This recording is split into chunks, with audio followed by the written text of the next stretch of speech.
I'll start with basically this kind of the same question for both of you, and I'll start with you, Ahmed. How close do you think we are to a ceasefire in Gaza, and why or why not do you think we are close? So definitions matter here. Yeah. We're a long way from ceasefire as it's traditionally understood, is my perception, my belief at this point. I think ceasefire in terms of a cessation of hostilities, adequate access to everything that's required for, the continuation of life in Gaza, which is healthcare, food, all of that would have been possible with a democratic, I think, administration. Biden, for various reasons, which I'm sure we'll learn over the next few years, but sided strongly with the Israelis and worked to undermine the possibility of a ceasefire, as it's traditionally understood. Today, it seems clear that Trump and the people in his orbit are either extremely enthusiastic about Benjamin Netanyahu and the Israeli leadership, because it's not a one-man show, Israeli leadership's approach to exterminating the Palestinians in Gaza, or they're just bored, which is what Trump sometimes projects into the world. So there may be a relative cessation of hostilities. I mean, we're at a stage today, 21 months into the genocide, where 100 Palestinians are killed almost daily, 80 people, 50 people, 100 people, 150 people.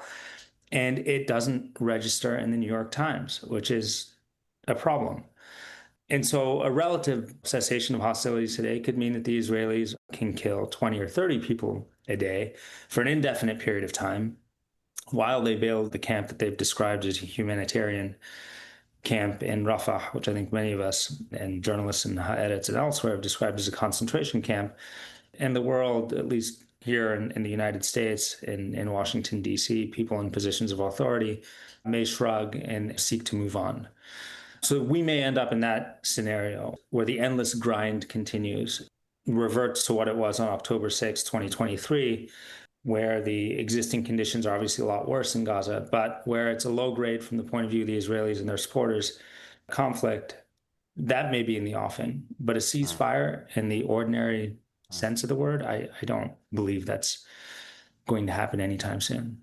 mm.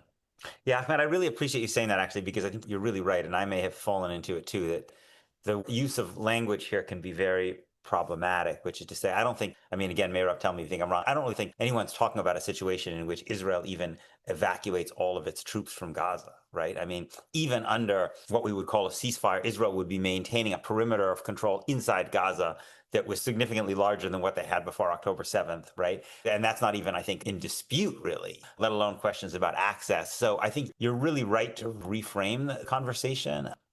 Mairav, what do you think, if it makes more sense to think about the war entering a kind of a different phase than we have been in? What do you think the coming weeks are likely to hold, and how do you think things are likely to change, whether we call it a ceasefire or not? Well, I just want to echo what Ahmed said, which is that the language that we use and the way that we understand ceasefire has really changed over the last 2 years. And Israel has created a new model of ceasefire in which only one side ceases fire and the other side, Israel, doesn't. And I do think that Israel and Netanyahu specifically have really succeeded in making the bar so low that a temporary ceasefire in which not all fire is necessarily stopped is what we're going for now. And that we fall into this trap of thinking that things will get better. And I just want to also emphasize even more that even if Israel did pull all of its troops out, even if there was a full flowing of aid, the situation in Gaza is so bad that there would still be people dying from all of the different ailments and the lack of infrastructure, the lack of healthcare. So it's like there's so many levels of stopping the harm that would need to happen before you could even talk about reconstruction. So a ceasefire is necessary, but it's the bare minimum. And again, as Ahmed said, that kind of ceasefire, I think, is not the same one that we want to envision. So it's a very, very dark and horrible reality to think about. But, in terms of the Israeli perspective, I think there's this kind of tension between what the army has said for months now that it wants, which is that it wants a hostage deal and an end to the current cycle, and then what the leading figures in the government and the ministers that run the government, specifically Smotrich and Ben-Gvir, but also Netanyahu, that they prefer to continue with the military, whatever you want to call it, occupation, genocide, all the things that are clearly happening on the ground. And so the split there is between like full-on military rule. And again, that's also a rhetorical language thing, right? Like Israel already controls and has controlled and has put under siege. So how much worse would that get? In the Israeli discourse, it's about soldiers not handing out bags of flour. So that's like the limit that the military is saying, like, we're not going to get anything out of doing that. And I mean, it has to be said also, Israel's losing soldiers daily.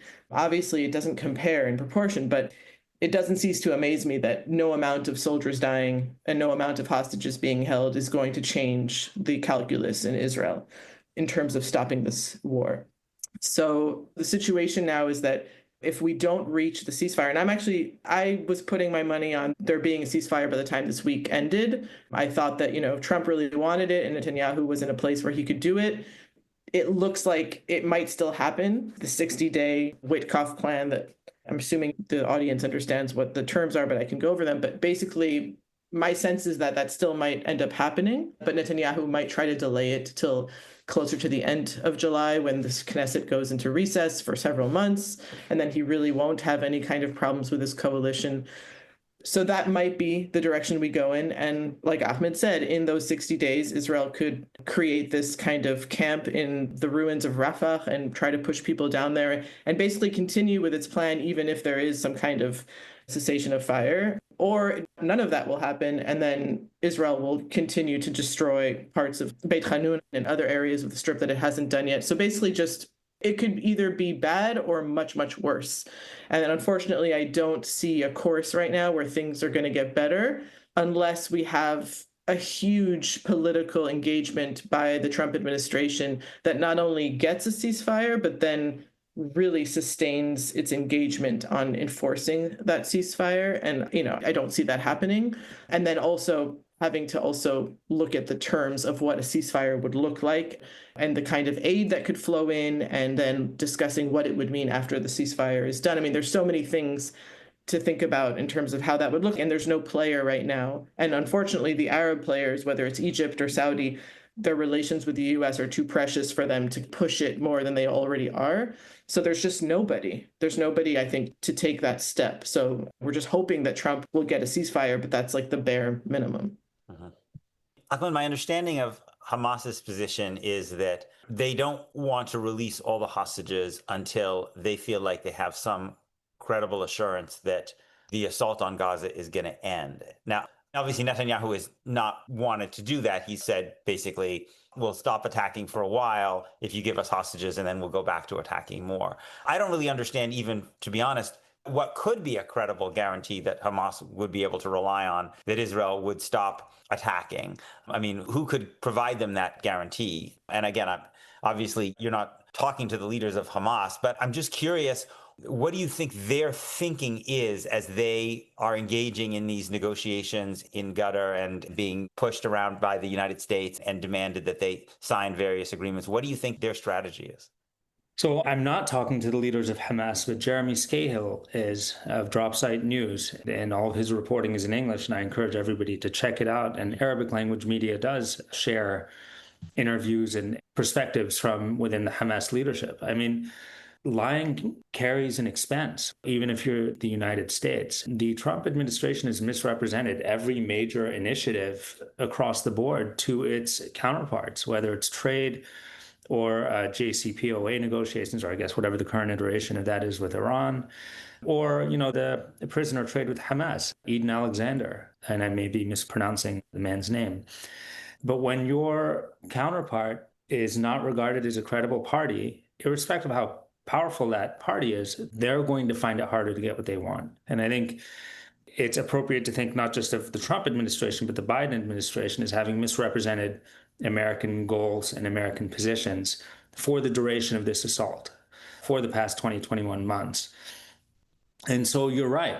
From the first days of the genocide, Hamas said, we'll give you all of your prisoners in return for cessation of hostilities and some release of Palestinian prisoners from Israeli prisons.